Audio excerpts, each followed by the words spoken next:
It's ZoTime. Welcome to the ZoTime show presented to you by HoopsNBrews.com. I will be your host for the night, Daniel Beltz, and today we are joined by a Lakers hater. He is a small baller.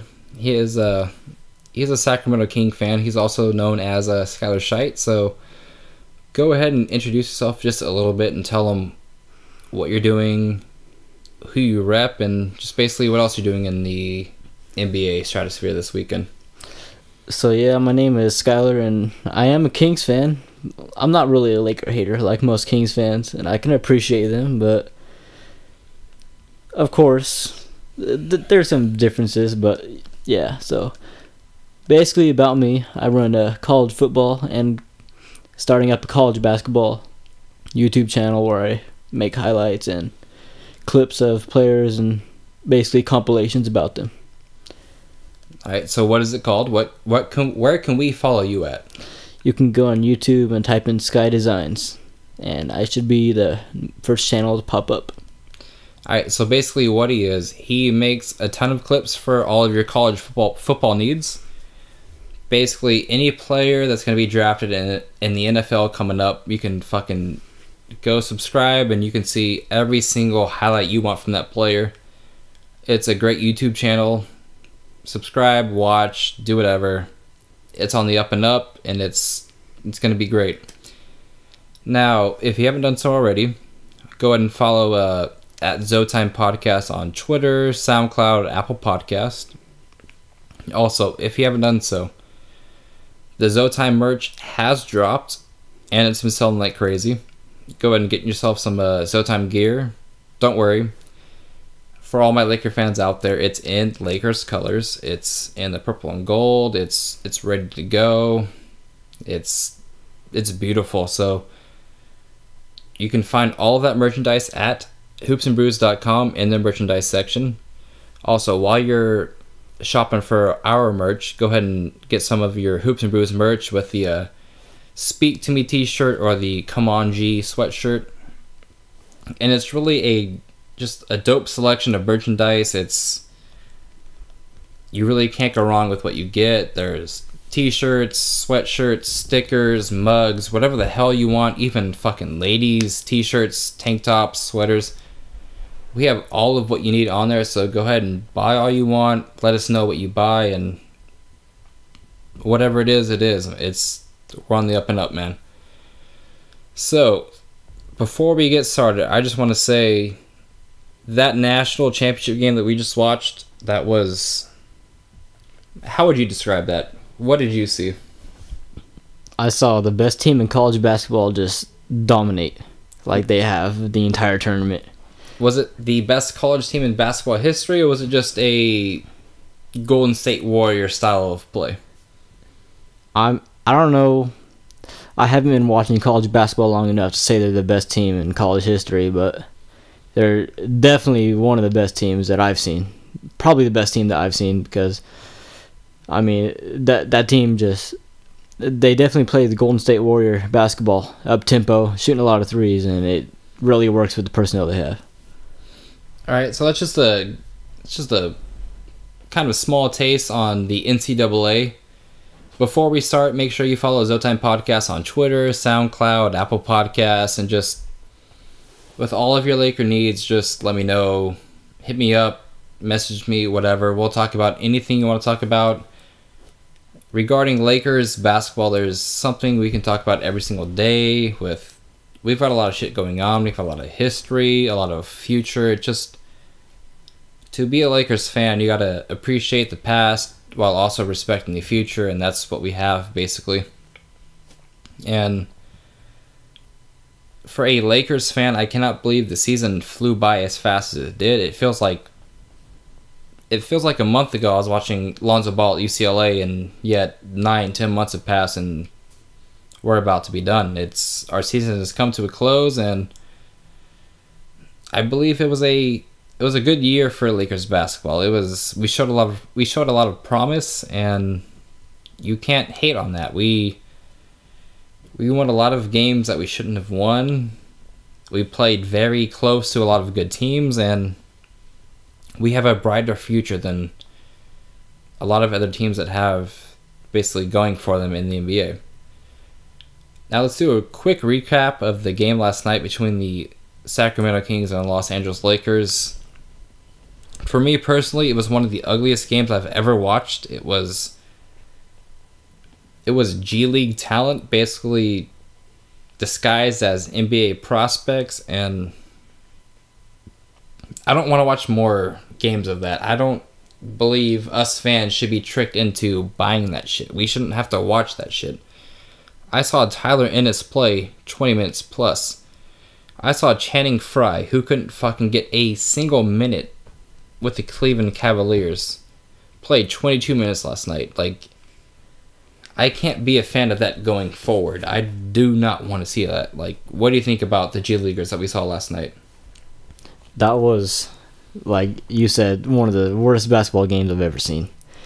That was two teams that just threw a ton of G Leaguers out there, and I guess that's the result that you're going to get. You got the Lakers missing two of their top three guys, and you got Sacramento, who doesn't even want to win, but they ended up winning, throwing out 3 or possibly 4 G Leaguers out there. It was really bad. Okay, so we talked about G Leaguers. Like, we threw out Caruso, we threw out Ware. No, we didn't even throw out Ware. He didn't even play last night. We threw out Ennis. We threw out Zubac, maybe. We threw out Channing Frye, who has no fucking... He should never see the NBA court again. Who else did we throw out? I don't know if we threw out anyone that bad. Who did you guys throw out last night? You guys threw out Jack Cooley. Yeah, there was Cooley, Jakar Sampson, Nigel Hayes. Who was a former Laker. And I don't recall if Bruno Caboclo played. I don't really even recognize if he plays anymore. But he's got minutes our last few games, so he probably did. Alright, so each team threw at least 3 G Leaguers out there, and it's... For us Laker fans, we want to win games. We want to win as much games as possible so we can entice a free agent. Yet we lost. We lost to a team that is trying to lose. This is the first game this season that reminds me of the Byron Scott days, when we were just trying to lose for whatever reason. It was horribly managed, it was horribly coached, it was horribly played. Like, every person that is a Los Angeles Laker is responsible for us losing last night. And before the game, I tweeted, I said, we will not win this game if Randall or Kuzma is in foul trouble. What happens during this game? Randall gets 2 quick fouls and he's out. And so we lose one of our scoring presence. And then Kuzma couldn't hit shit. So if you're telling me Randall's not in the game and Kuzma can't hit shit, we have to rely on KCP or Alex Caruso running that offense? Hell no. I, as a sober or drunk Lakers fan, cannot watch that shit. That will drive me to insanity. And I mean, it happened. Kuzma missed at least 2 wide open layups. Caruso missed a dunk. KCP couldn't hit a fucking shot outside the paint. And it was ugly basketball. What did you see as a King fan last night? Like, what did Buddy Hield do outside of the first quarter? Well, as bad as the Lakers played, the Kings did not play much better. Yeah, there was stretches where a few players would do good, but outside of Bogdanovic, I can't really think of anyone that had a good game. So you're telling me the only player that played good last night is Bogdanovic? At least for the Kings. What player in your mind played good for the Lakers? I know Randall was hitting some free throws at the end, although he did miss a few. But I would say besides Julius Randle, the rest of our team sucked ass. That would probably be true. Kuzma was getting good looks, just they weren't falling. I think the league has kind of caught up to Kyle Kuzma with which shots he likes to take, how you can defend him, and how you can make his life harder as an NBA player. And I mean, outside of the first 2 months in the NBA season, that kind of matches up with what I'm saying. He's shot a bad percentage. He's looked a little bit lost in the NBA kind of feel. And I mean, if I read you these team stats, they don't make any sense for 2 teams with 2 young, kind of good cores in the NBA. The Lakers last night shot 40% from the field, 22% from the three-point line. You're not even making 1 out of 4 shots from the three-point line. We also shot 64% from the free throw line, and we turned the ball over 14 times. I believe we only had 17 assists, so we basically only averaged 1 assist per turnover, which is not good. And it's obvious where Alonzo comes into play because we aren't turning the ball over that many times with Alonzo in the game. But even though we shot like shit, the Kings shot fucking worse. They shot 38% from the field. That's horrible. We should not lose to a team ever that shoots fucking 38% from the field. They did shoot a little bit better from 3. They shot 29% from 3, but they shot worse from the free throw line. They shot 50%. So we lost to a team that shot worse from the field and worse from the free throw line. You can't excuse that. We played horrible. I talked so much shit for how good our young core is. And then we take out Ingram and Lonzo and they look like ass. Like, we can't defend that. Like, we should never lose to the Tank Kings. Like, that should have never happened. And yet, we worsened ourselves and they also worsened their draft position. So like we said earlier, no player outside of Bogdanovich and Randall, who committed a lot of dumb fouls, played well. What do you think that means? Were they just tired because the Kings played a back-to-back, or are both teams not as talented as we think they are? I think that it was a number of things. I think that it was, for one, just an off game for both teams. Kings were on a back-to-back, but I don't think that's really an excuse. The Kings just, they're going to have games where they don't make shots. I think the same goes for the Lakers, but you take out 2 of the Lakers' most important players, and that is going to happen as well. So there's a number of things. Take out Ingram and Zoe and Kings on a back-to-back, and they're not going to make shots every night. That's just how it goes in the NBA. Do you think it says more about the Kings with their talent or the Lakers with their missing talent? The Lakers' missing talent, probably, that has a lot to do. If Ingram and Zoe play, I think they win by at least 10. And they might hit 100. Probably hit 100. Because we both scored under 90 points in a 48-minute basketball game, which is almost unheard of for both teams. It's not like we played great defense on both sides of the ball. We missed wide open shots. Do you think that's fixable going forward, or do you think maybe I wouldn't say that Willie Cauley is already his peak, but do you think the Kings should give up on him just like the Lakers should give up on a who basically played to the peak of their potential last night?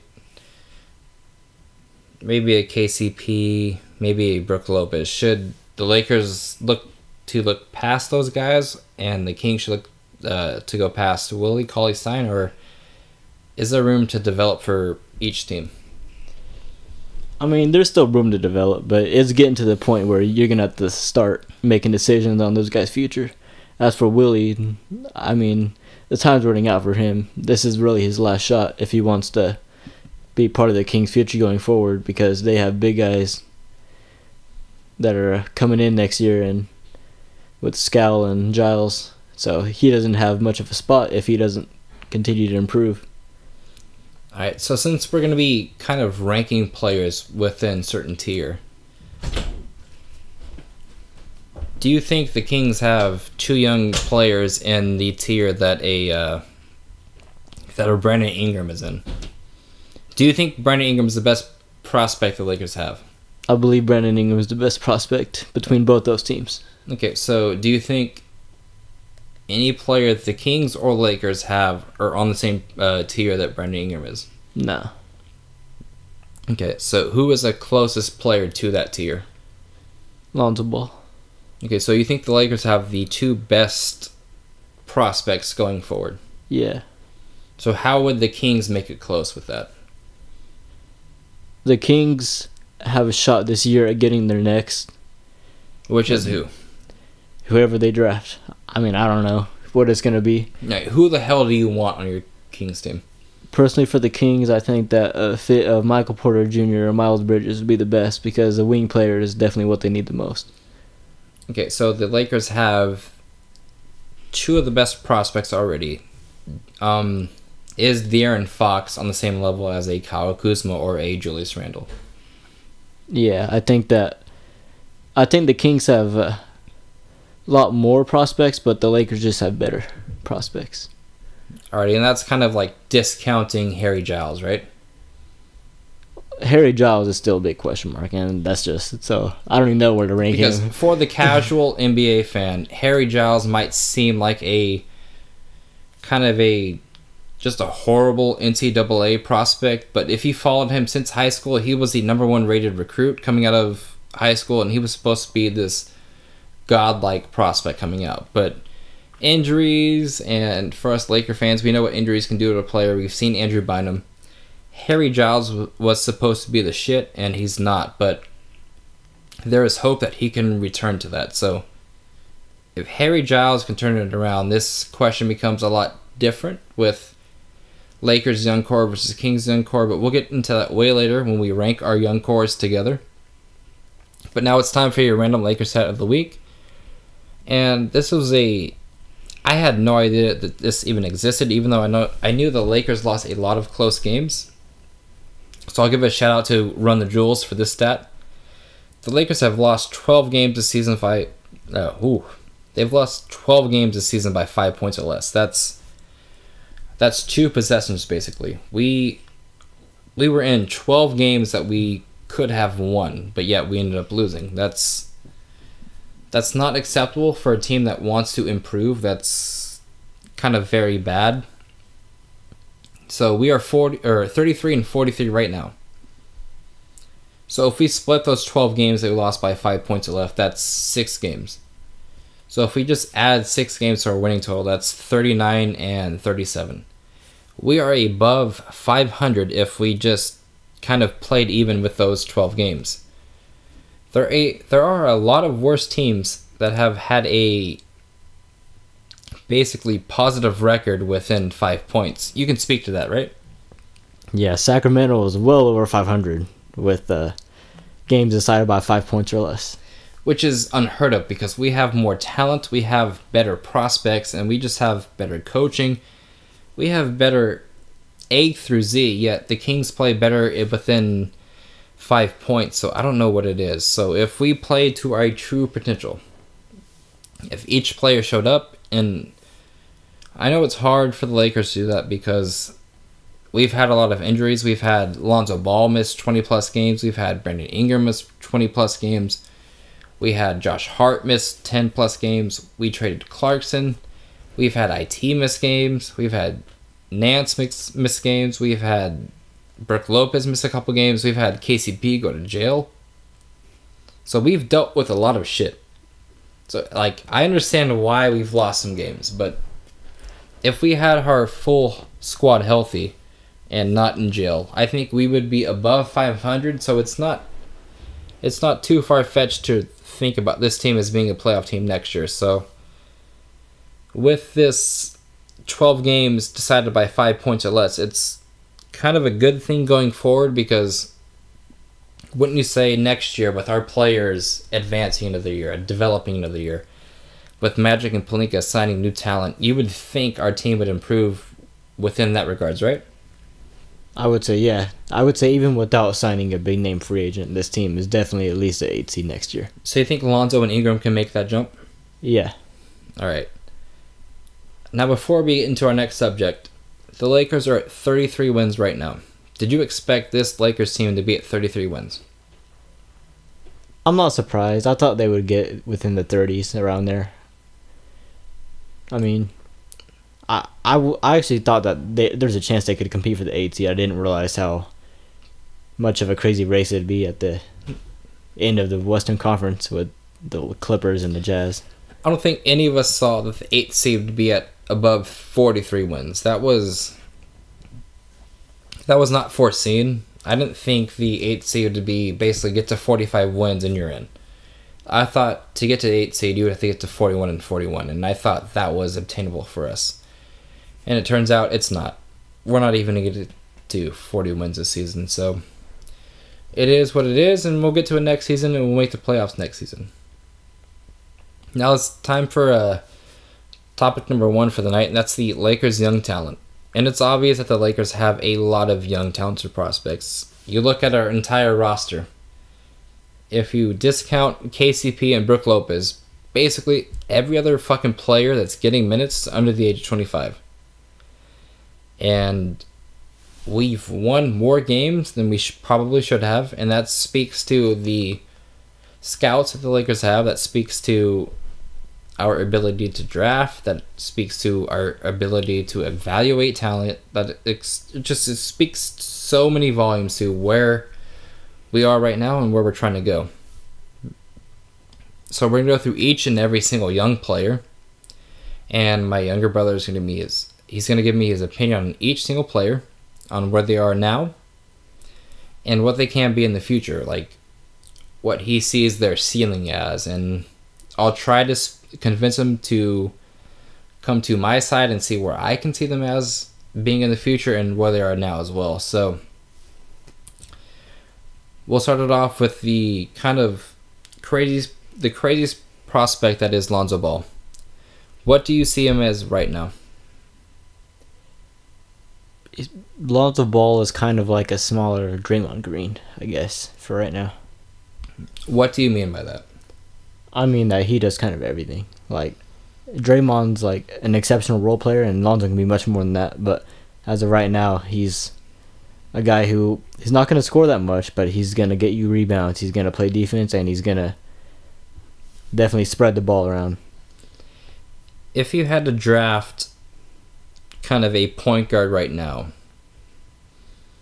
would you take a Lonzo Ball type? Yes. And why is that?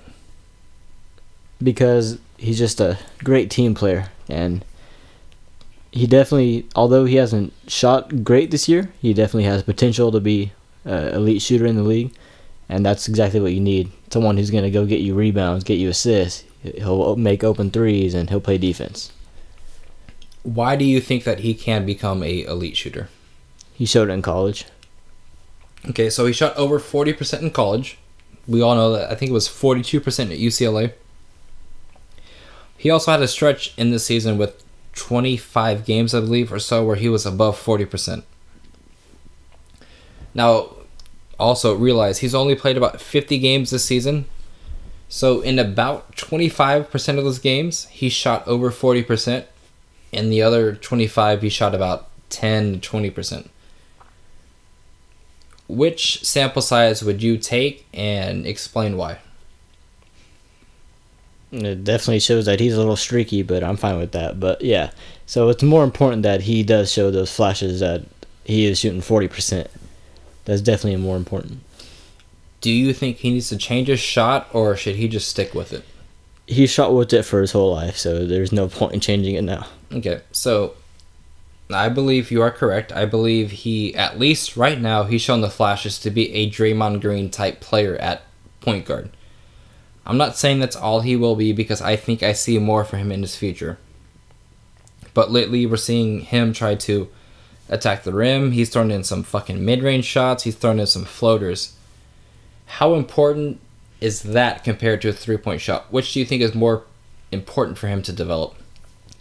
I still think that three-point shot is the most important for him to develop, but I do like to see him attack the rim and put up the floaters, because I never really saw much of that for him in college, and especially mid-range game, I never saw any of that. I think he only attempted like 10 mid-range shots at UCLA, which is insane because he played about 40 games, so that's like 1 every 4 games, which is just insanity. So you already say he's kind of close to what Draymond Green can give you now. What do you think his potential is? Do you think he's a Magic Johnson type player or a Jason Kidd type player? I would say Jason Kidd. Which, for the casual fans out there, Jason Kidd just got inducted to the Hall of Fame. So my brother is saying Lonzo Ball can be a Jason Kidd type player, which is what, 15, 9, and 8? It's definitely not bad. Which, that's Hall of Fame worthy right there. Plus, giving you, what, 2 steals a game? Yeah. playing really good defense. Do you think Lonzo Ball plays his entire career in Los Angeles? Yeah, definitely. Do you think he brings any of his brothers with him? No, that's tricky. I really don't know like where the Lakers organization stands with that. But I will say that, yes, whether it be on the Lakers or on the South Bay Lakers, there will be a Ball. All right. So we get to our next prospect, which is Josh Hart.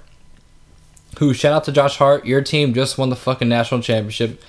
Bow down to you. My brother just won about, what, $300? Yep. In the fucking tournament bracket challenge. So, hey, Josh Hart, if you're listening, if this ever gets to you, my brother just won money off of your team. You will not profit from that in any single way, which the NCAA needs to fucking find a way to pay players for the amount of money that you can win during March Madness. But anyways, forget that. What do you say Josh Hart is right now? Just a 3-and-D player. But But he gets rebounds. That is one thing. Okay, so explain to the listeners what a 3-and-D kind of player is. Someone who doesn't try to do too much. Just when he's given an open three, he shoots it at a high percentage. I'm not sure what Josh Hart's percentage is, but I'm sure it's good because 39% from 3. Yeah, definitely great for a rookie. Which is the highest on the Lakers, I believe. So yeah, he's the best 3-point shooter in the Lakers, at least percentage-wise, and definitely one of their better defenders. Mm-hmm. So kind of slipped up in the past couple of months with defending-wise, and it's just because he's gotten a bigger role in the system and he's asked to guard better players. But if you look at it, what he is right now, he can shoot threes. Whenever he gets the ball in transition, I 100% believe he's going to finish because he has great body control. He's a great core. And defensive-wise, I don't fault him. When he gets switched on to a bigger man, I think he can stop him. And then obviously I think he can stop a perimeter player from scoring. He just has to get a smarter shot selection. When the playmakers like Ingram and Lonzo are out, he tries to do too much, and he needs to realize what his game is. And it's just, he needs to take open shots when they're there, attack the rim when it's open, and just play defense. And that's all he needs to do. So if you were going to basically predict what his NBA type career would be, what would you think it would be? He'll probably have at least 10 years in the league, and I don't think that he'll ever be close to an all-star, but he can he'll never be an all-star. Yeah, he'll never be close to an all-star, but he's a guy that, rather be starting or off the bench, he's one of those guys that you can just bring in, and he's going to get you what he gives you every single night. Okay, so when I think of Josh Hart, I think of a poor man's Tony Allen that can shoot threes. What would you say as a NBA comparison that would be? As Andre Roberson, Thabo Cephalosha with the Thunder? What do you think Josh Hart can be? Yeah, I think that Andre Roberson is a good comparison, obviously, if you add a 3-point shot. Because Josh Hart can shoot the bitch, but he's not as talented defensively as Andre Roberson. So you got to give up something to get something. And I think that's what Josh Hart can be. He can give you something and then play hard enough on defense to make a difference. Now, my brother is high as hell on this player, and I just want to know why. This player is Brandon Ingram. I watched him at Duke. I saw a great shooting stroke. I saw a dude that can get you a basket when he wants to. And I saw a guy that can affect the defensive game with his length. So far in his NBA career, we've seen flashes of that. We've seen a huge, tremendous kind of jump from his rookie year to his sophomore year with his shooting percentage, points, 3-point percentage. I just want to know why you believe in him as much as you believe in any other player. I mean, he can do everything, and it's just, we all know that coming out of college, he was always compared to Kevin Durant. He had the same body type. With his Chipotle fucking tattoos. Yeah. And I still see those same comparisons because his jump shot is coming along really nicely. It's gotten a lot better. He struggled his rookie year shooting. Definitely made a huge improvement on that. He's rebounding better, and he's already improved a lot on defense. And so he's just shown everything. I I don't know. Is he a good playmaker? I haven't really. Okay, so if you didn't watch him from the beginning of the season, he was averaging like 2 assists to 3 assists per game. When Lonzo went out, he upped it to 6 to 7. He showed you what you needed to see from a point forward. I'm not saying he's Ben Simmons, because Ben Simmons is a whole different beast. He is the Rookie of the Year if you count 2016 draft picks as a 2017-18 Rookie of the Year. If you count that, sure, he's by and far the Rookie of the Year. My classification is, if you're going to give a Rookie of the Year award, you have to draft from the previous year, and that's Donovan Mitchell. That's just my perspective. What would your perspective be for Rookie of the Year? Yeah, probably the same. It's just Simmons has already had a year in the league. Simmons is by and far ahead of every single player from his draft class. It's not even close. I think Brandon Ingram has closed that gap, but Ben Simmons is so far ahead of Malcolm Brogdon from the fucking team that lost to the fucking UMBC Retrievers in the NCAA tournament. It's just, give Donovan Mitchell the 2017-18 Rookie of the Year award, and just give Ben Simmons the 2016-2017 award, and just say, hey, fuck it. But just getting back on topic, I don't see a player besides Ben Simmons from his class that's his tier. I didn't see the jump that Jaylen Brown was supposed to make. I didn't see the jump that who else was taking in his draft class? There was Jaylen Brown, Chris Dunn, Marquise Chris, Buddy Hield. Chris Dunn has actually played really well in Chicago. Yeah. Chris Dunn deserves a ton of credit. Chris Dunn's a mini John Wall. Okay. No. But that's his peak right there. That's his peak. So who do you think Brandon Ingram's floor is? Who do you see Brandon Ingram is right now? I've heard a lot of Travis Outlaw. Travis Outlaw. Well, that's interesting. That's that's degrading to him, right? That's former King, but yeah. Okay, because there were some idiots on the Twitter sphere. I think it was Josh Everly or some idiot like that said Brandon Ingram would be the next Travis Outlaw, and I already think Brandon Ingram is close to that. What do you think Brandon Ingram's ceiling or future is? His ceiling is definitely Kevin Durant.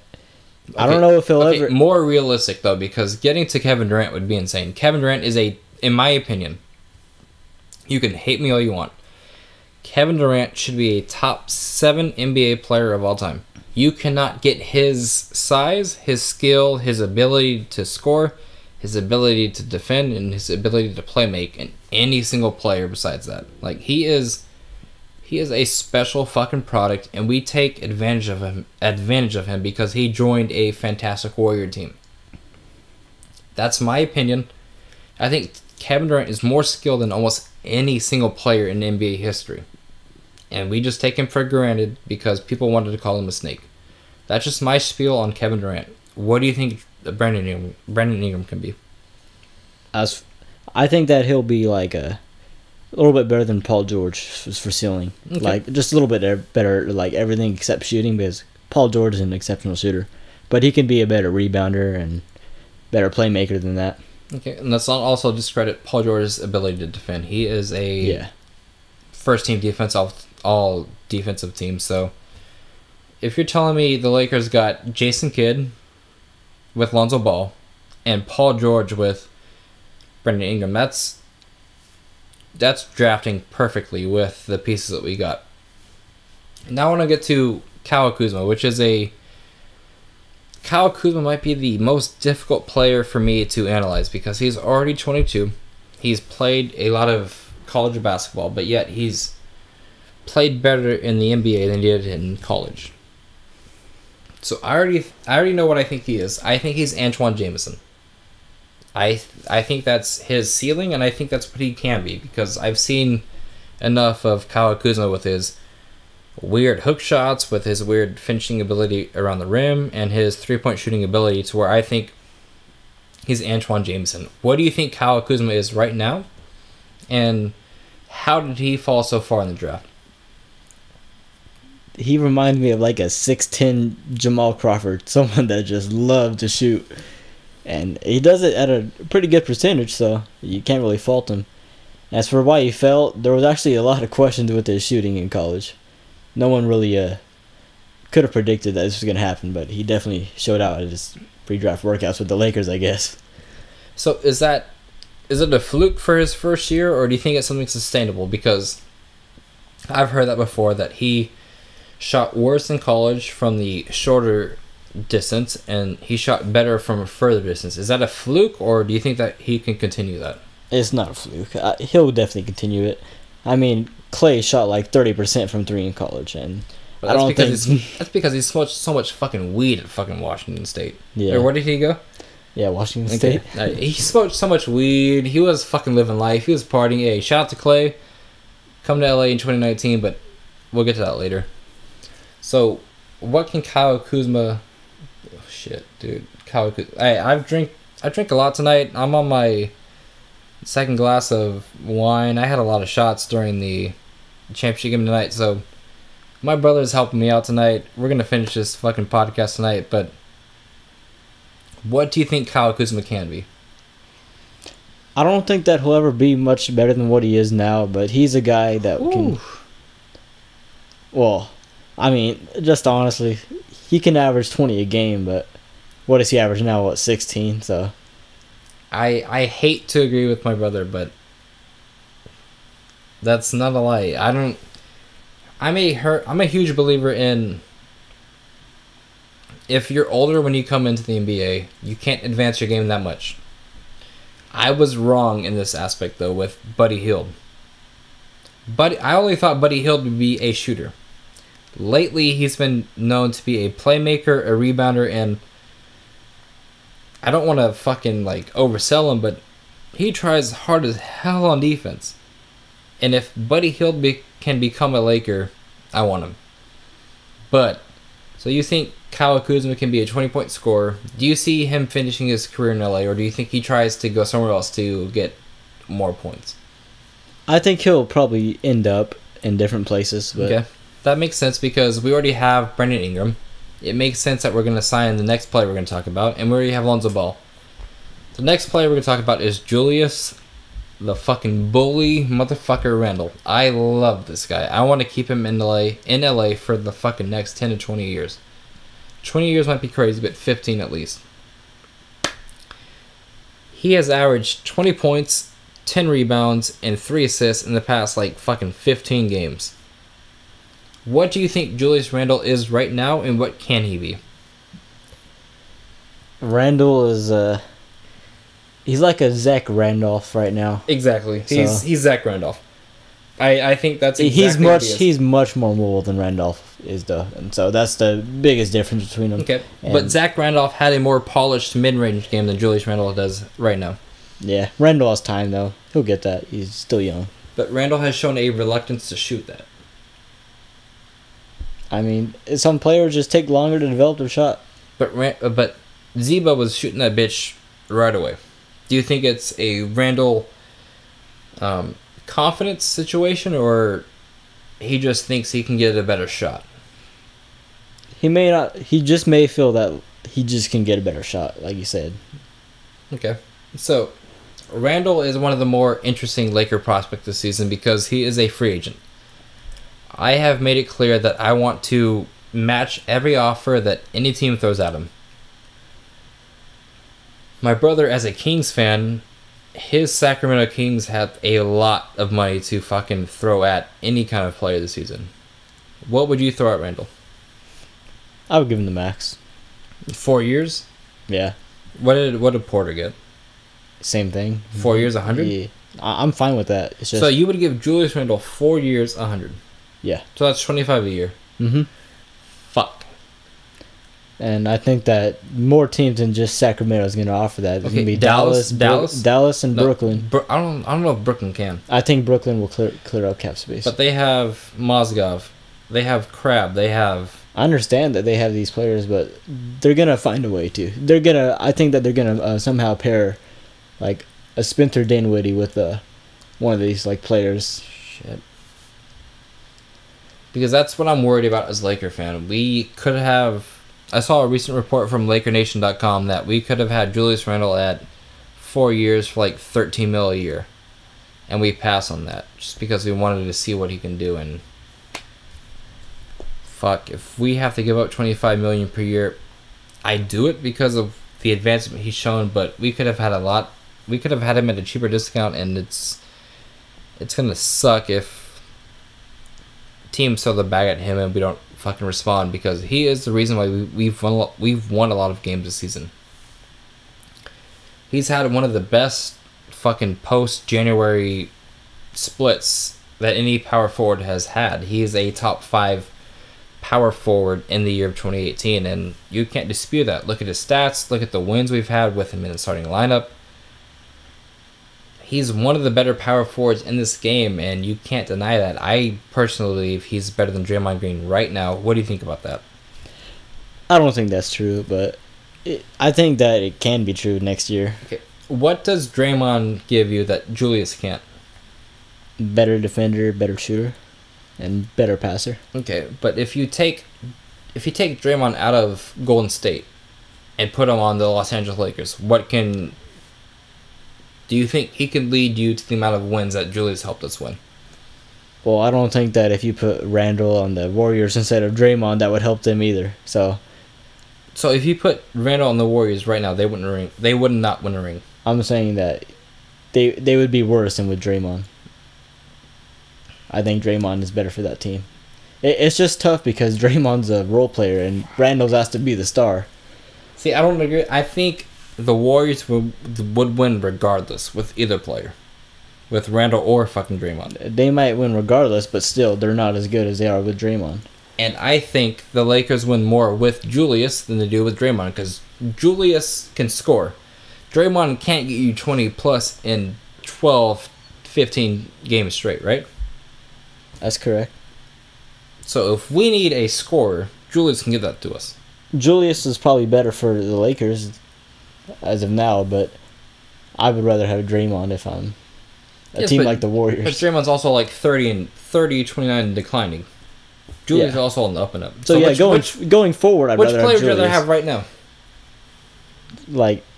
Well, it just depends on the situation you're in, because Julius has to be the main. If you have Curry, Durant, Clay, which player would you take? I'm taking Draymond.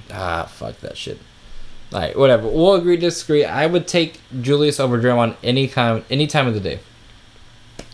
We'll get to my next boy from Croatia. Hey, shout out to Rovinjo or Pulo if you've ever been to Croatia. It's a lovely fucking country. Well, shout out to my next man, Ivica Zubac, who has had a underwhelming season this year, but in the past 2 games, he's kind of turned it around. He's played with a lot more hustle, a lot more athleticism, and just a better fucking nose for the basketball. What do you think of Zubac? Is he an NBA talent? He's a backup big at best. I mean, there's nothing much about him that really intrigues me. And I hate to agree, but I kind of gave up on Zubac a lot earlier in the season, and he's shown me for the majority of the season nothing. So we'll just pass on Zubac.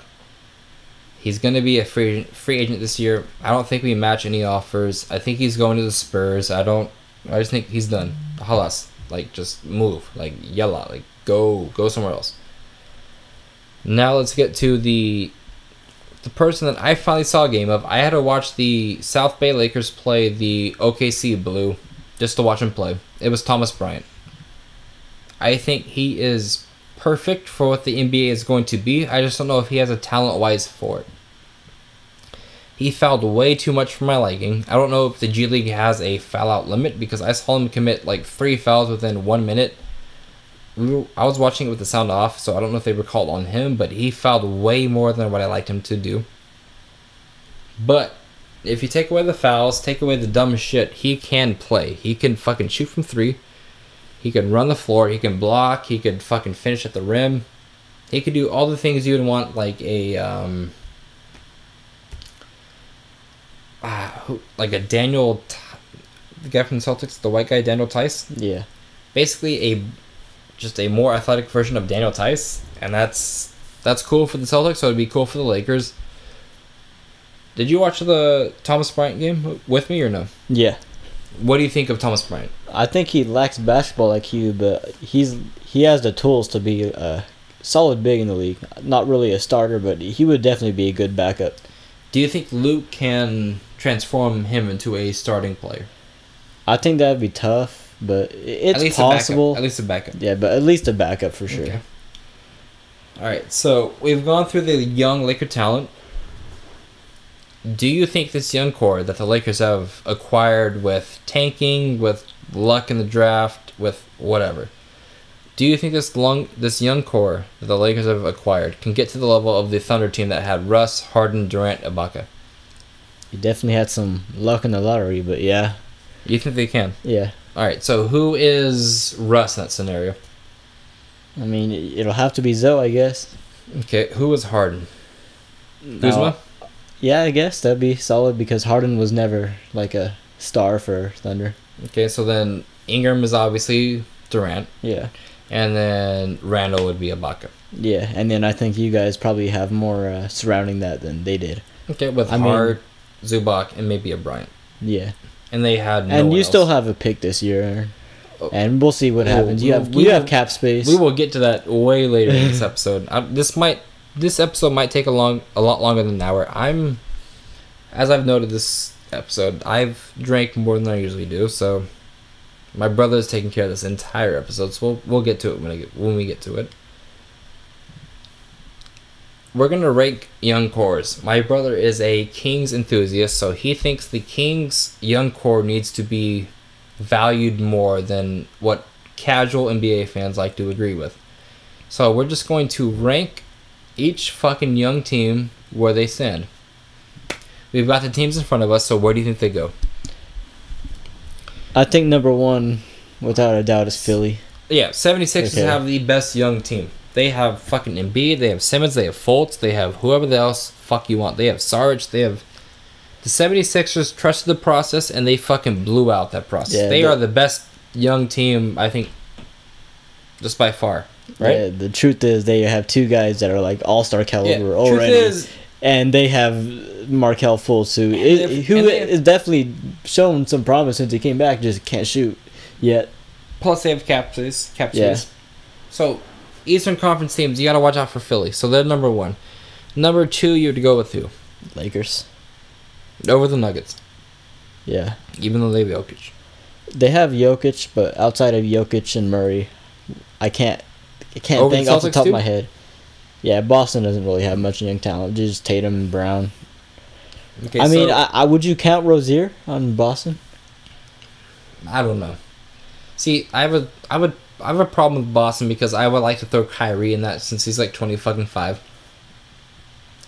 I still think Kyrie is young, but Laker bias, I would put Lakers at 2 because I do think the 76ers are ahead of us, but I do think we have enough young prospects. I do think we drafted players with more upside instead of talent right away, and I think we will catch up to them with better players around us.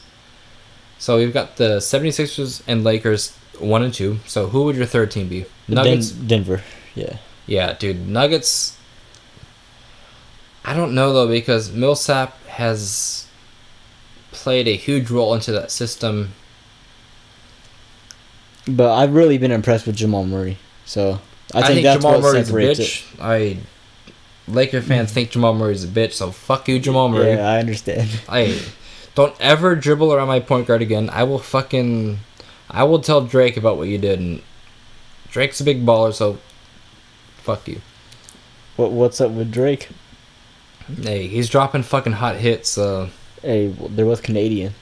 God's plan right now, and God's plan is Zoe, so fuck all you small ballers out there. Yeah, but they're both Canadian, so he might be on the side with Jamal. Hey, Tyler Ennis is fucking Canadian. Do you think he's on the fucking side of fucking Tyler Ennis? I think Drake's a Tyler Ennis fan. We can call Drake right now. He is not a Tyler Ennis fan. I think the Celtics have more of a young fucking talent than the Nuggets. I think Jaylen Brown and Jason Tatum are way better than whoever the fuck the Nuggets have. Jokic is great. He's a good big man, but I don't know. I don't think Mike Malone can get over the hump, and you can speak to Mike Malone. He's gotten a lot of heat from fucking NBA fans. What do you think about Mike Malone? He used to coach the Kings, so my brother has some recollection of Mike Malone as a coach. Oh, I personally love Mike Malone, so I think that he'll be fine. I don't think that you can criticize him so much. I mean, still, they've improved every year, so you can hate on them all you want, say that they should have made a bigger improvement than what they did, but just give them time. I mean, they're a 40-something win team. They won 39 or 40 games last year. So if he keeps it up, then eventually, yeah, they will be a contender. All right, so we have an agreement. It goes 76ers, Lakers, and then Celtics, Nuggets, flip-flop, right? Yeah, Celtics at 4 for me. All right, so besides that, we have the Bulls, Kings, Suns, Nets, Hawks. Who would the next best young prospect team be? And mine is the Kings. I was going to say, don't be afraid to be a homer, because I do not believe in the Bulls' young prospects besides Lauri Markkanen. I saw you play in Super 16 at San Jose. You were a fucking beast. But besides that, the Kings have fucking De'Aaron Fox, who is... I know Laker fans like to hate on De'Aaron Fox because of that whole fucking Fox / Alonzo fucking whatever the hell you want to call it, but he has game. He can play defense when he wants to. He can get to the rim when he wants to, and he can pass. Bogdan Bogdanovic is one of the best European players I have seen. We will forget him because Luka Doncic is coming out, and Luka Doncic might be the best European player in the entire world. He might fucking pass Dirk Nowitzki. But before that, Bogdan is playing at such a sensational level. And they also have Buddy Hield, who I was wrong about. I thought Buddy Hield would only be a shooter. He's turned into a playmaker, a rebounder, and he also plays hard in defense. They also have Scal, who the book's still open on him. They have Willie Cauley-Stein, who can run the floor on both ends. And they have Harry Giles, who we have no idea about. The only reason I know about these players is my younger brother's a Kings fan, so I know about these trash-ass dudes that will be great in a couple of years. So take the losses for what they are. They're tanking still. They might get fucking Michael Porter Jr. with the 6th pick. They're going to have a great fucking future, so that's why I think they are what they are. The Nets don't have their pick, so fuck them. The Hawks have what? That Collins dude that can dunk? Yeah. And then there's still Phoenix and Chicago. So the Hawks have no fucking thing. Chicago has probably the best case for them. Phoenix, bro, you have Devin Booker and use him by 40. Just halas. Don't talk to me with fucking Devin Booker and the Suns. I've given up on the fucking Suns. Just no. You would think that, that team was supposed to be solid this year. They're supposed to win at least 30 games. They have the talent. PJ Tucker, right? They have PJ Tucker. They don't have PJ Tucker. No, they have TJ Warren. Yeah. Where did PJ Tucker go? Oh, he went to the Rockets. Yeah. Okay, so. Yeah, Warren's a 19 point per game scorer. And they also have fucking Elfrid Payton with the fucking hair. They have talent. They shouldn't be as bad as they have. The Mavs only have fucking Dennis Smith Jr., so whatever. We'll excuse them. The Kings have a very good young core. What do you think they can be if... You think the Lakers can be a potential title contender, right? Yeah.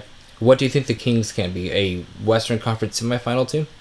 The Kings can be in my opinion, with the team they have now, is kind of the Grizzlies. How they had when they had okay, so grit and grind, but... Yeah. Okay. Like the Western Conference finals, semifinals. Okay. That's what... And I think that they have good comparisons for that, too. When you think about, Fox and Conley have been compared a lot. Left-handed fucking crafty players. Yeah. Who both couldn't shoot coming out of college. But they developed, and Conley's a great shooter now. Fox has improved since college. Alright, so I'm going to try to get my brother into developing a Kings podcast coming soon with the Hoops and Brews channel, so...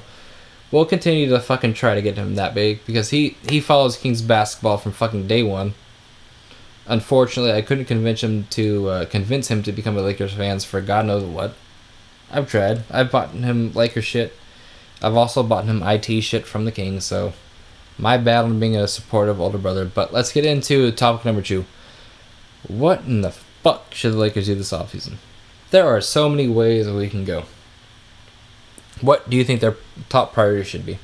their top priority is definitely signing LeBron or Paul George or both. That's okay. So, if we do that, if we sign both, we have to give up on Randall. Are you willing to do that? absolutely. If you have the chance to sign LeBron and George, you don't even think. You just say, "Well, see you, Julius."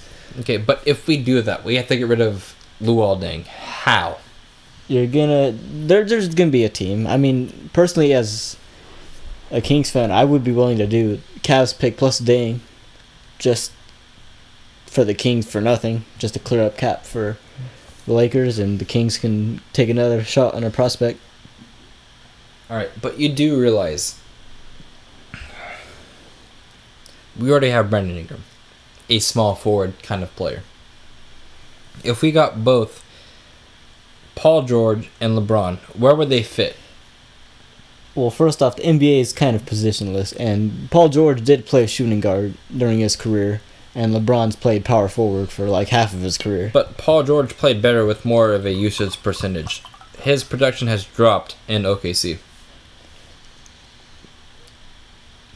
How would you fix that with the Lakers? If you added a LeBron, your usage percentage dips. So we wouldn't be getting Paul George with Indiana. We would be getting Paul George with OKC, who I'm not saying is a bad player, but is Paul George in the Thunder uniform worth the max? Yeah, and I understand that the usage percentage of these players are going to go down, but where did Luke Walton come from? He came from the Warriors. He came from Arizona. Okay, yeah. He came from the Lakers. He's a two-time champion. Hush down, bro. He coached with Kerr at the Warriors in that ball movement system. So if you run that system with the most winningest coach of all time is Luke Walton in Golden State. So put respect to my boy's name. So if you run that system with the Lakers, if they get George and LeBron, then I'm sure it will work fine, and the players will get what they want. Can LeBron and Lonzo coexist? Because they're the same player. Yeah. Who has to get better 3-point percentage wise? I mean, Lonzo will have to get better, but he will. I don't really have a doubt about that. But people doubted that Harden and Chris Paul could coexist because they both are ball dominant. And I was one of those people. I had no idea they can play this well. So would LeBron play power forward in that scenario? Yeah. Because, so LeBron would get the 4, Ingram would get the 3, Paul George would get the 2, and Lonzo would get the 1. And that is a long lineup that is going to be great on defense. Okay. So LeBron can kind of like lollygag on defense and just play the passing lanes, right? Yeah. Because you have Paul George, who is a defensive player of the year candidate. You have Brandon Ingram, who is long as fuck. You have Lonzo Ball, who is long as fuck and can play the passing lanes. And then we get some center we throw out there and fuck it. Yeah. So that team right there, Lonzo, Ingram, Paul George, and LeBron, can they win a fucking finals? Absolutely. If that was a lineup, they would be up there with the Rockets and the Warriors. Okay. So if LeBron says, all right, fuck you guys, I'm staying in Cleveland, what should the Lakers' priority be? You still go after Paul George, and then you just go with the next best option, which is Julius Randle. Okay, so you say Paul George. Okay, let's say you're Paul George, who is from? L.A. What college? Fresno State. Where are we from? Fresno. Alright, we are from the city of fucking Fresno. I am a huge believer that Paul George should be a fucking LA Laker. If you're Paul George, in 1 year or 2 years from now, would you rather play with Lonzo Ball or Russell Westbrook? Lonzo Ball. Why? Just so you fucking small ballers out there can understand the reasoning. This is a King fan who is a De'Aaron Fox cock guzzler. Can understand why he would rather play with Lonzo Ball over Russell Westbrook. Why would you play with Lonzo Ball? And honestly, Russell Westbrook is my favorite NBA player. No, he is. He will fucking deny and just... He is a Russell Westbrook truther. Why would you rather play with Lonzo Ball?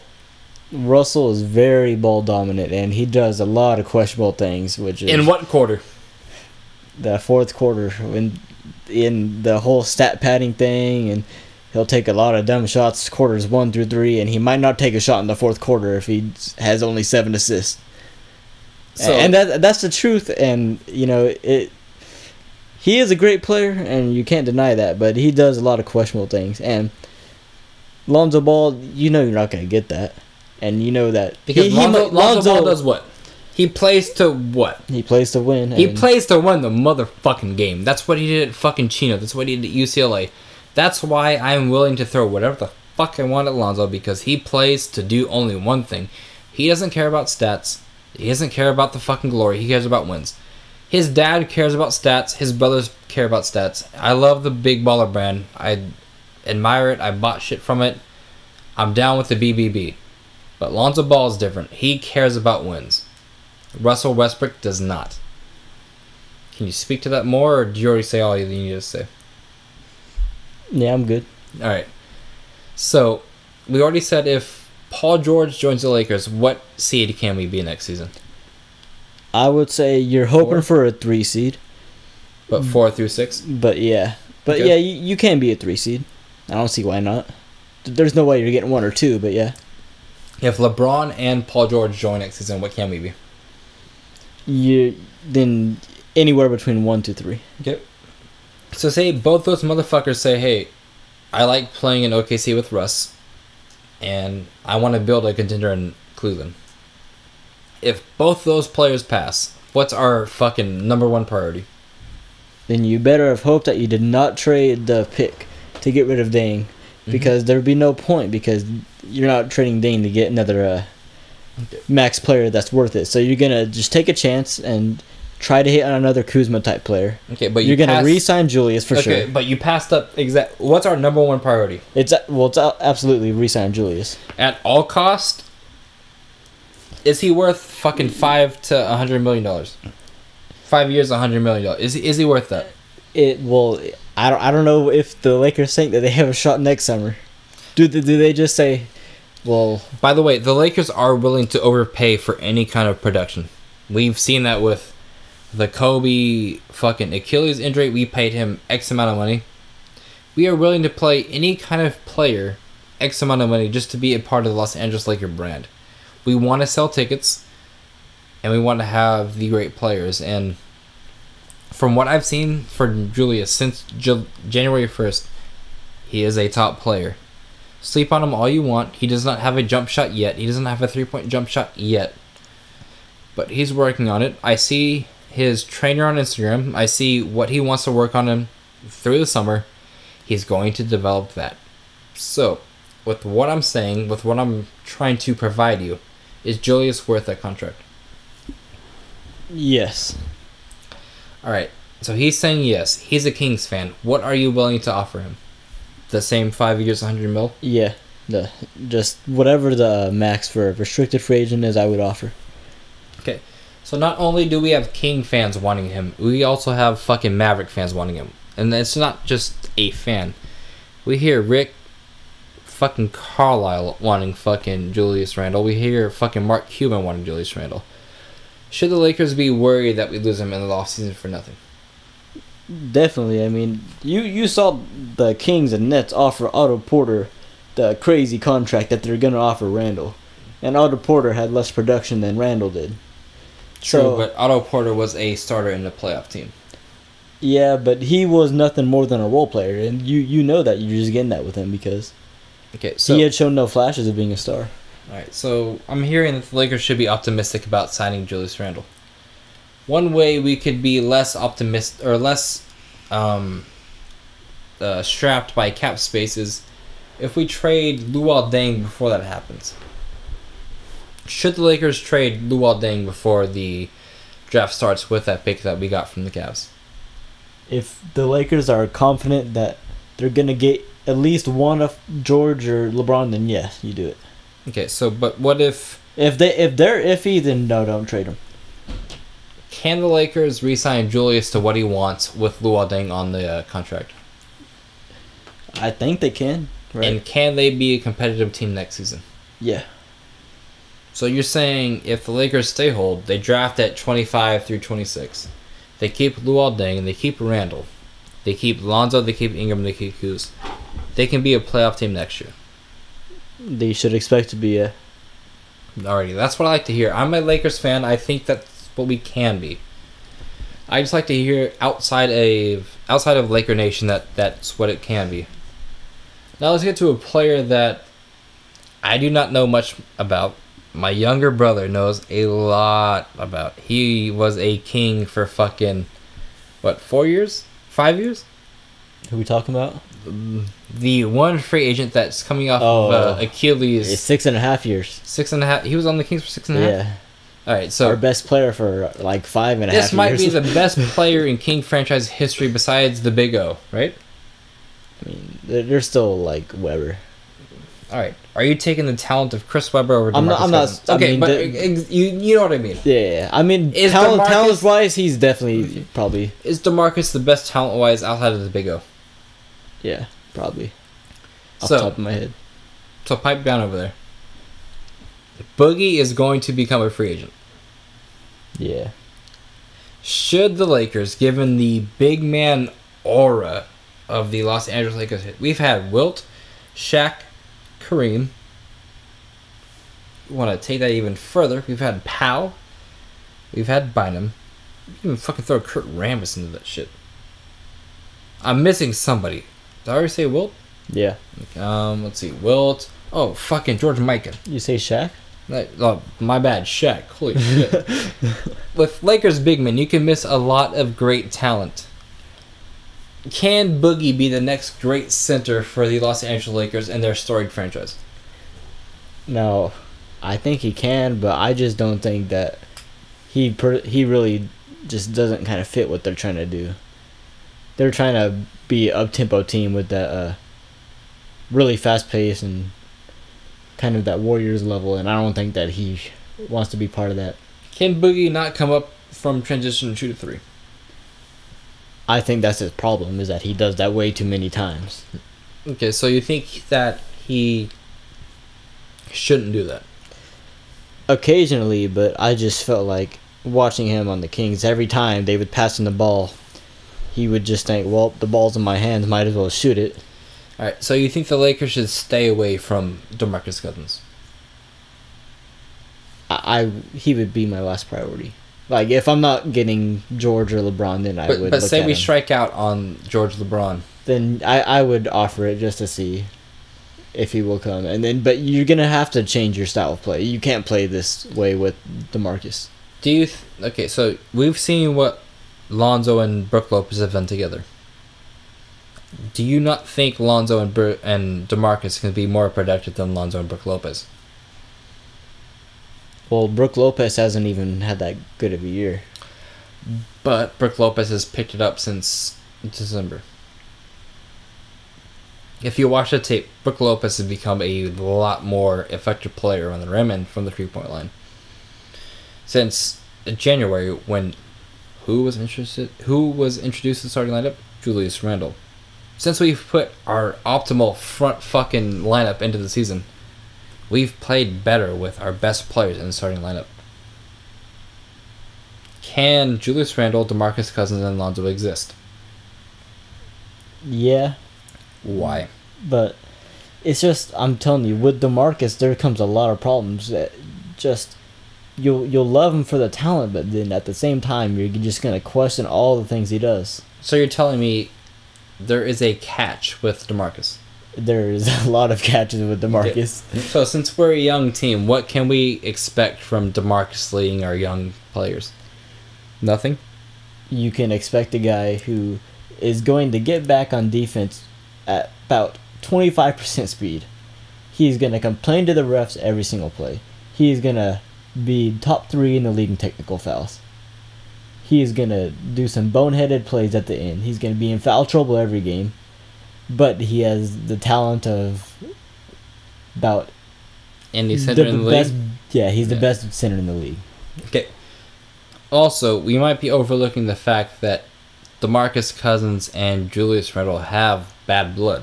DeMarcus has bad blood with about half the NBA. But it doesn't make sense to me. Julius Randle and DeMarcus Cousins are both Kentucky Wildcats.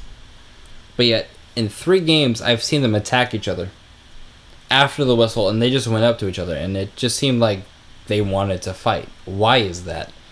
I haven't seen that much with Julius Randle. Julius Randle normally sticks up for his brothers. He never wants to initiate contact. He never wants to fight.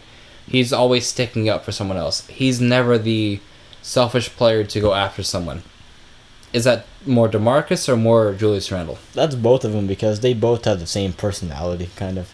But DeMarcus is just a lot more aggressive. But you watch Julius Randle. He never retaliates until someone goes first. Well, DeMarcus is going to go first, and he... Okay, so it's Julius Randle sticking up for his brothers instead of DeMarcus sticking up for his brothers. Yeah. Okay, so we get a bit of a picture.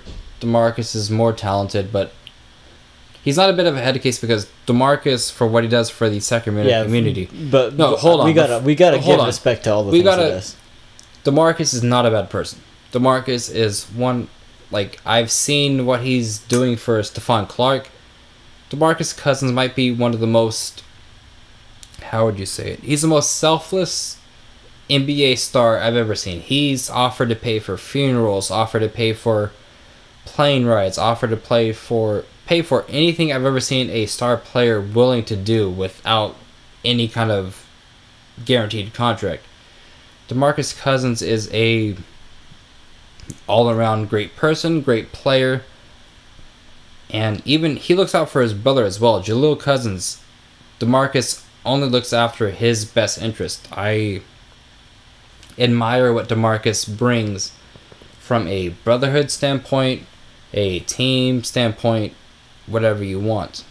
But with X's and O's, I question it.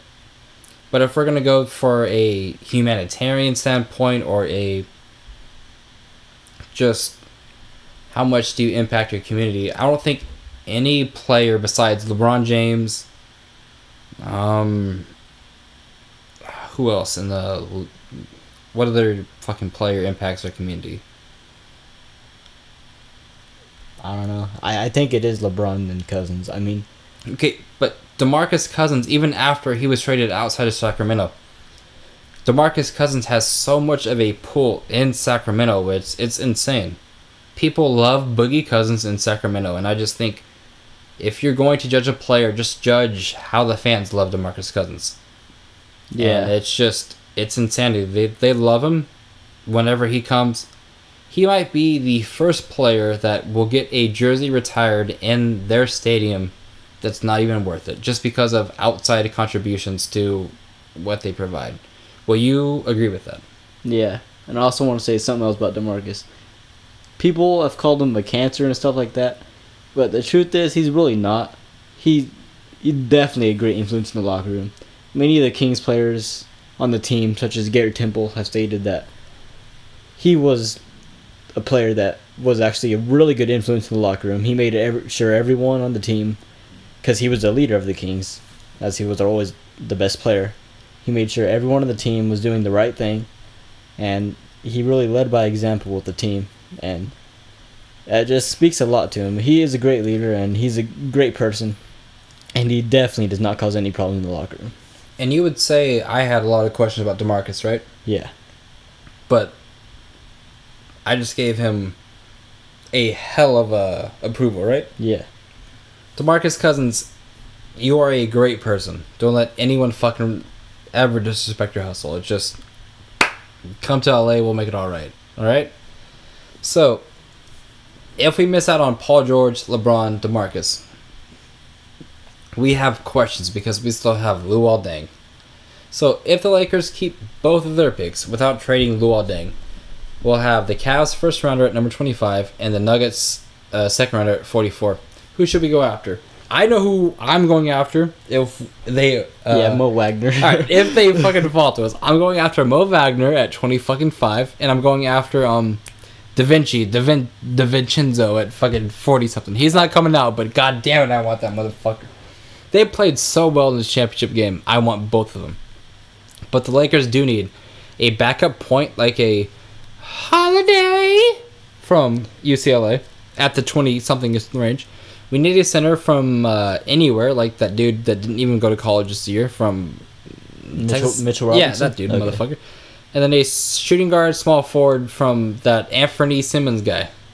Oh, that guy's a point guard. Nah, shit, my bad. Who he's a combo guard. Who can we get? Shooting guard wise, obviously, there's Bruce Brown. Oh, Bruce Brown from the motherfucking U, baby. Yeah. and he definitely fits your style of play.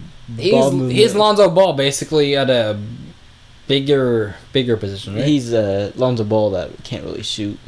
Okay. So we have those kind of players. But I think that if you're looking for a backup point guard, you have to look at Devontae Graham. Oh, from Kansas. Yeah. Okay. He's this year's Frank Mason. I mean, from a Kings fan, as a just casual NBA fan, Frank Mason has been more than advertised. He's been a player that can win you. I wouldn't say win you some games. He can keep you in some games to where your starters can come back and win. Yeah. And as Laker fans, we've seen Tyler Ennis and I love Alex Caruso, but they can't affect the game the same way that Frank Mason can. And if we can get a Frank Mason kind of player, take it. Yeah, Devontae Graham has exceptional basketball IQ. He's a great shooter, like exceptional. And that's if you're gonna get that in the second round, then absolutely you take it. If you're in need of a backup point guard, and then I don't see a reason to hesitate with that pick. All right, so you said Mitchell Robinson, right? Yeah, we don't know much about him because Devontae Graham. Yeah, Devontae Graham. And who's the center that we can go for? Center. If Mo Wagner comes out, we can take him, right? Yeah, if Wagner comes out, then who played like a motherfucking all-star in the Final Four. I just want to put respect on his name. He's the big German, and he's amazing. Now, our last subject for what the Lakers should do in 2018 comes back to basically a Kings fan from 4 years ago. What in the hell should the Los Angeles Lakers do with Isaiah motherfucking Thomas? Let him walk? Yeah, I don't see a reason to bring him back. Just let him go. Why not? I thought up until this year he was a top 5 MVP. He was just so good, and you never heard any problems with him at all. And then this year, there's just so many problems with Cleveland, and he just said so many things now that it's just it's to the point of no return. He's looking at like $5 million. But why? Where did this come from? I mean, it started off with that whatever injury he had that we didn't really know about until after he got traded. So I just want to say, Boston, fucking what's it called? Injury coaching or what's it called? Your coaching staff for the injury department.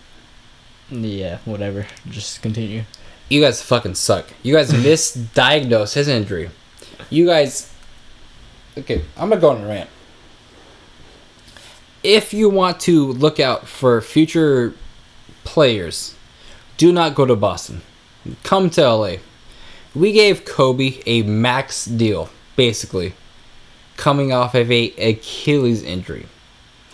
Boston wouldn't even give Isaiah Thomas a respectable contract coming off of a top MVP candidate kind of season. We gave Kobe more money for fucking not even playing a year, right? Yeah. For missing 60 games a season. We gave Kobe more money per year than what Boston was willing to give Isaiah Thomas for leading them to a 1 seed. You think about it. The Lakers will take care of their players. It doesn't matter if you're fucking 21 or 30 fucking 4. We will take care of you. You guys help us, we will help you. It's the fucking Jerry Maguire conundrum. Show me the motherfucking money and we'll show you the motherfucking money. Do not go to Boston if you want to be treated fairly. You look at the Boston Red Sox or any of their fucking minority players treated fairly, hell to the motherfucking no. We will... I'm not a race-biting person, but I see it. You see it with the Patriots. You see it with the Red Sox. You even see it right now with the Celtics, who have only won one motherfucking title in 30 years? They haven't won shit basically since fucking Larry Bird played, who was a white fucking small forward with a white fucking center and a white fucking coach, right? I guess that's true. So, I'm not trying to say Boston is this fucking... Are they a white community, do you think? It seems like it. It seems like they think of certain... They think of certain players more highly than others. It's just, man, you can do so much better than Boston, right? Yeah. What the hell was I even speaking of? You started off with the Isaiah Thomas Kobe thing. Oh, yeah, if you're trying to fucking get a max contract, do not go to fucking Boston. Do not go to San Antonio because they value the system more than the player. Go to Sacramento, they're willing to offer you the bag. Go to Orlando, they're willing to offer you the bag. Basically, go to any tanking franchise with a lot of cap space because we're willing to give any Isaiah Thomas player that kind of money, but Laker-wise, probably not. We want Lonzo to advance as a NBA point guard. We want Brandon Ingram to advance as a NBA point guard. So I don't know. I just don't think Isaiah Thomas fits with us. But if you're willing to come back on a 6-man contract with $10 million per year, which is basically a Jordan Clarkson type of role, we're probably down. We want to keep cap space for next summer within the 2019 cap situation with Kawhi Leonard, Klay Thompson, the son of a Laker great. And we just think that Klay Thompson can do very well as a 2 guard with Lonzo Ball and a Brandon Ingram type. So, hey, we want to make sure 2019 is looking right. So, if IT, you want to come back for 1 year, let's rearrange some shit if you're willing to do it on a team-friendly deal. Now, Laker record watch. The Lakers are 33-43, which is a step above what we've been, but I was expecting more. My younger brother can attest to this. I was saying what? 8 seed. I was saying 8 seed, which is not far-fetched if we're healthy the entire season, right? I mean, but you still have to look at other things. Like, Utah missed Rudy Gobert a big part of the year, and LA, I don't even know with that team. But the Spurs also missed Kawhi. Yeah, so injuries happen to everyone. It just happened to be that there was some teams that came out of nowhere in the West. Lonzo missed 20-plus games. Ingram missed 15-plus games. KCP had fucking jail. Yeah. Those are 3 30 minutes a game kind of players that could have affected our season. I'm sure that if you look into it, you can find other teams that have big injury problems. Besides that, Spurs? So, off the top of my head, I want to say the Clippers had Gallinari, Beverly. Nah, fuck Beverly, the motherfucker. I believe those guys missed a big portion of the year. Hold up. Patrick Beverly, if you're listening, fuck you. You came after Alonzo Ball from day one. In your second game, you won. You fucking cocked out and fucking missed the rest of the season. Karma's a bitch. But what were you saying? About the injuries of other teams. And then obviously Utah's best player has missed a big portion of the year. So who do you think is more important to the system? Rudy Gobert or Donovan Mitchell? Rudy Gobert. Rudy Gobert is the basis of that team. Alright, so who's the rookie of the year? Well, it's going to be Ben Simmons, but still Donovan Mitchell is... But if you take out Ben Simmons, it's Donovan Mitchell. Okay, so for you casuals that say Ben Simmons or Donovan Mitchell, who is yours? If you Simmons. Okay. But Donovan Mitchell is also probably what, 1B? Yeah. Okay. So let's get to we do record watch. We are, I believe, 2-7 in our last 9 games. Lonzo and Ingram will most likely be out for the Jazz next game. We have 6 games left. If Lonzo and Ingram do not play, what do you think we go? Well, if we lost to the fucking Tank Kings, we're going 0-6, right? You're hoping to win a game. Yeah. That's about it. I mean, I don't see... You guys are going to lose by at least 10 of the Jazz, in my opinion. Okay. So what do you tell former Laker fans that they should do for the next game? Not watch? Drink some more beer? Drink some more wine? What should we do? Well, I don't think they should be too upset. You should know it's coming, so I don't see the problem with it. Okay, so for us Laker fans, though, we saw the Kings. We saw an automatic W. I went to the fucking Grizzlies-Laker game in December. You want to know what I saw? What? An automatic W. You want to know what I drove home after for? A 4-hour loss. So I went to a fucking Grizzly-Laker game on December 27th, 2 days after Christmas, I saw a loss. You wanna know how pissed I was driving home? Why the fuck should we spend money on a team that's already checked out? I understand. So why the fuck should we believe in this team to win a couple games and to finish the season? I mean, if there's no Ingram or Zoe, I don't think that you guys really have a shot against Utah. Okay, so Ingram and Zoe are our best prospects. Yeah. So what do you think about the fans that say you check out if Ingram and Zoe aren't playing? Like for the fans that don't watch because they're not playing? Yeah. I mean, I would understand at this point in the year. Like it's basically a meaningless game. Obviously, Utah has a lot to play for because they're in the playoff race, but you don't really have anything to play for. You're playing a lot of G Leaguers. So we are basically playing 3 or 4 G Leaguers this season, and we've not only played them this stretch, but we've played them all year. It's not like Tyler Ennis has barely played. He's played a lot of games, right? Yeah. So what do you think about this current Laker team that's won X amount of games with Tyler Ennis in the lineup? What do you think that should mean about going forward? If we're able to sign anyone with above talent, how many wins can we expect next season? Oh yeah, first off, you gotta hope that they decide to move on from Tyler Ennis. You just never know in the league. Yeah. Like some questionable things happen. So yeah, first off, you want to hope for that, but yeah, it definitely should be exciting that you're winning games and you have a player like Tyler Ennis out there on the floor consistently. Are the Lakers next season a playoff team? Yeah, I will say 8 seed. Ooh, I will say 5 seed. 5 to 6 seed. Okay, well, obviously, I'm saying without Paul George or LeBron. Oh, I'm saying with or without Paul George and LeBron. So Lonzo is going to make that stride. I do not see Ingram's going to make that stride. Do you think you finish above Utah? Depends on whether they keep or move. Do you finish above San Antonio with Kawhi? Depends on whether they move him or not. Okay, say they have Kawhi. Do you finish above him? No. So obviously you're not finishing above Warriors or Rockets. That's 3. So we're at 4 right now. So we're at a question with the Jazz. Do you think you finish above Denver? All right. Minnesota, no. So I think we're at 5.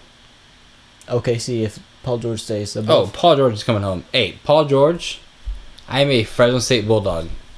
Derek Carr is a Fresno State Bulldog. You are supposed to come home, baby.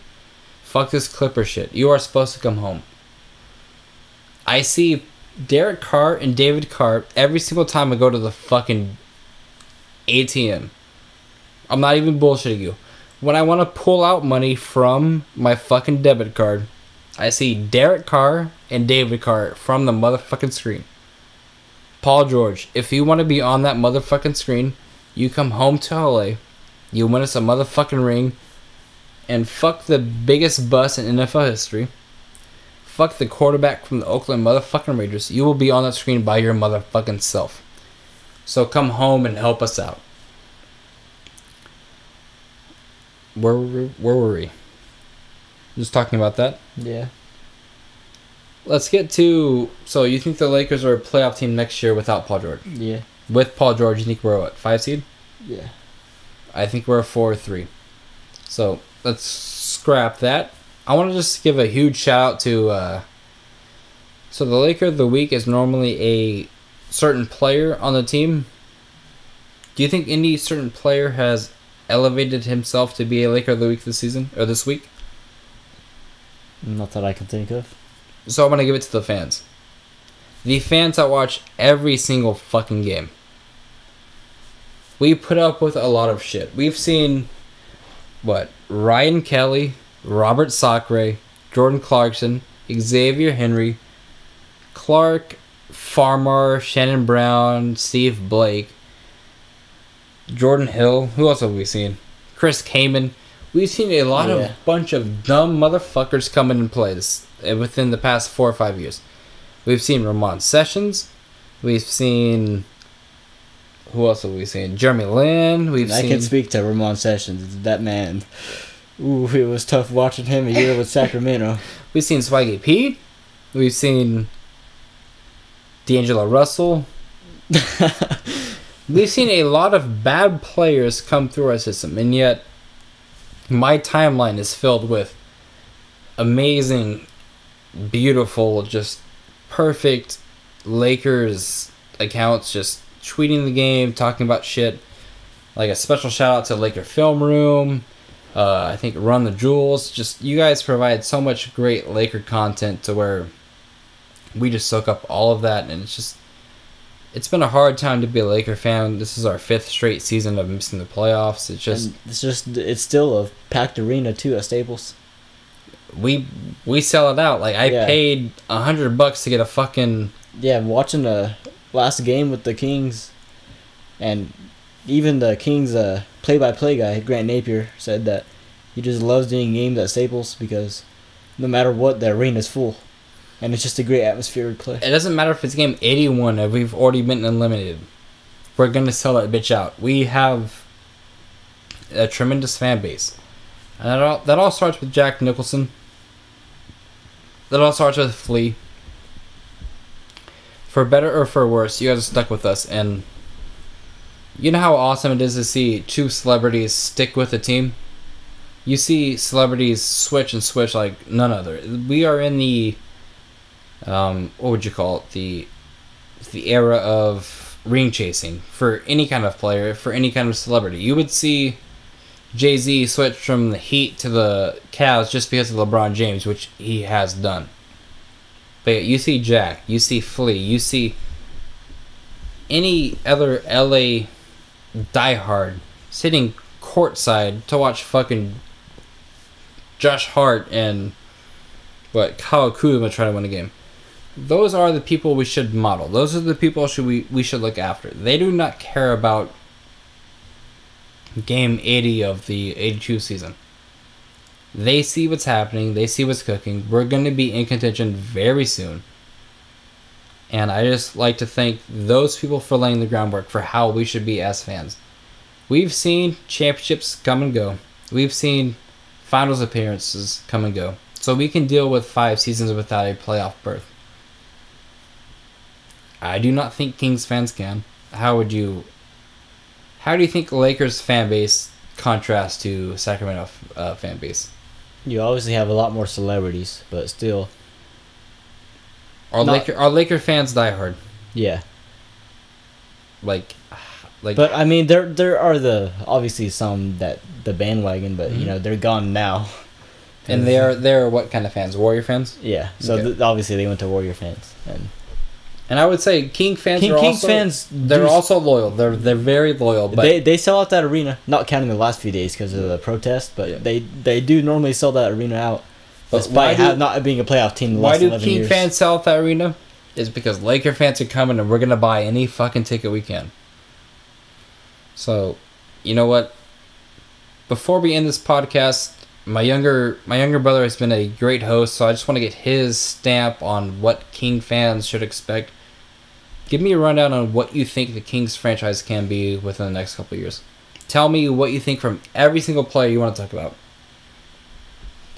Well, the main guy going forward is De'Aaron Fox.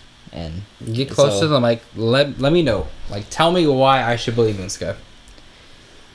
So I think that his ceiling is a mixture of Mike Conley and John Wall, because he has that Wall speed, and hopefully he can get to that playmaking ability that Wall has. He's not there yet. By the way, John Wall is a Kentucky grad, which falls into the De'Aaron Fox kind of player. Yeah. Okay. I mean, they're probably the 2 of the 3 fastest players in the NBA right now. Also, De'Aaron Fox can, in transition, throw it down with the best of them. Yeah, De'Aaron is one of the best players in transition already, and also one of the clutchest players in the league already. Which makes no fucking sense. So yeah, he actually has shocked us this year with his ability to hit game winners and buzzer beaters, but yeah, so it's great to see that from him. And if you look at Mike Conley, I would say he's probably one of the clutcher players too, right? Yeah, and that's what I see with the comparison. So they're both clutch, they're both crafty, and so De'Aaron Fox has the best of both worlds, is what you're saying. Yeah. Okay. So that's what I'm hoping to see out of him.